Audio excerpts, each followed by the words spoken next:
is to say how Grammatron, as a project that I created between 1993 and 1997, really began my investigations into, artificial creative intelligence, pure psychic automatism, the digital fiction making process, remixology, etc.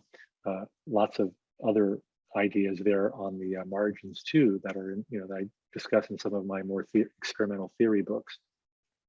So when I started writing Grammatron, the phrase came out of nowhere. I didn't know where it was coming from. I'd like to keep coming back to that.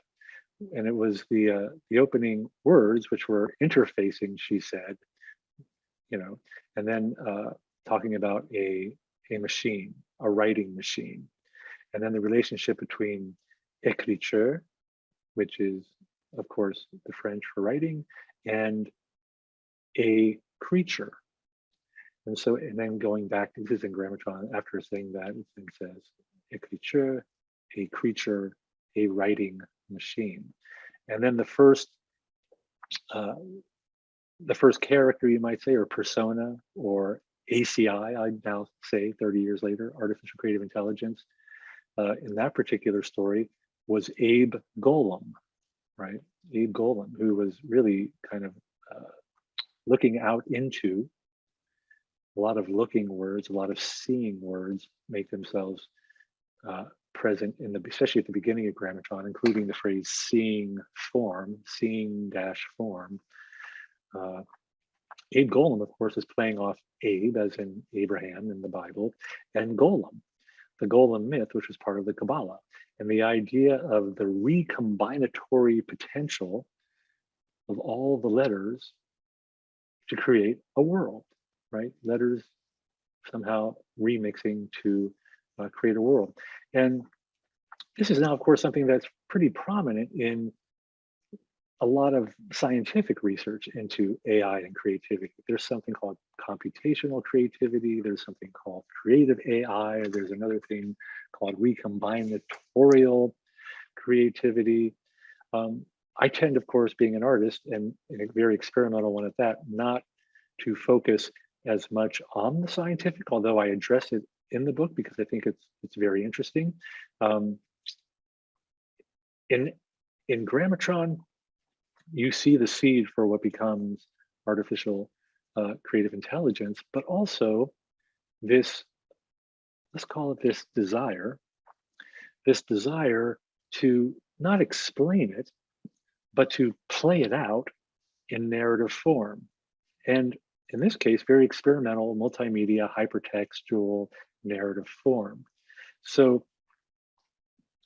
in looking at that, I was like, well, why was I so committed to leave, at least for the time being, to leave the book behind? Because I had a pretty good, scene going as an underground novelist who had published a couple books.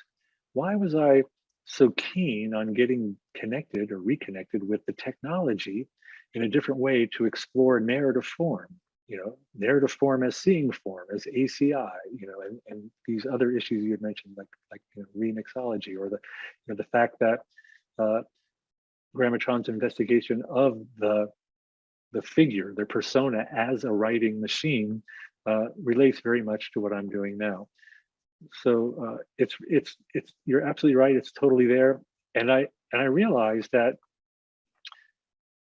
it's not about the external instruments or technologies and experimenting with them just for their own sake, to do something cool, to be kind of like a creative technologist.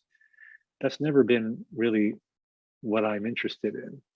It may come with the terrain and I'm okay with it, but my focus is, and has always been, to look at the role that techne and technicity plays. There's that phrase, the prosthesis I am, to really investigate the prosthesis I am, because this notion of an artificial creative intelligence and pure psychic automatism, or becoming a psychic automaton, exhibiting non-human information behaviors as a way to almost spontaneously transform into the non-human in me. I think a lot of that goes all the way back to some of the stuff I was looking at in Grammatron and the notion of a grammatron, a writing machine that could be embodied in human form.